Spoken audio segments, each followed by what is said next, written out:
Today marks the Blue Earth County Historical Society's 123rd birthday, and they plan on celebrating it this weekend with a look at this year's historic floods and the fate of the Rapidan Dam and the dam store.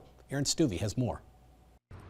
November 7th is the day that the Blue Earth County Historical Society officially recognizes as the anniversary of the organization's founding in 1901. That makes Thursday the museum's 123rd birthday, and the organization has gone through some changes over the years. They started out in the Hubbard House, which the Historical Society still operates, until they moved to their current location on Warren Street. The group says that despite the growth and change over the last century and a quarter, the heart remains the same. Our mission and vision is very much still the same: collect, preserve, present the history of Blue Earth County. To celebrate the anniversary, the Historical Society will open their doors for free all weekend, with Saturday featuring a breakdown of the Rapidan Dam. The Historical Society has long had a book detailing the construction and use of the dam, and they've invited Rick Pepper, who in early October released a photo book detailing the summer's historic dam break and the end of the dam store, which finally moved to downtown Mankato. Members of the Historical Society say that the dam was a pivotal part of local history, and they plan on preserving that the same way today as they would a century ago. We like to say history happened yesterday.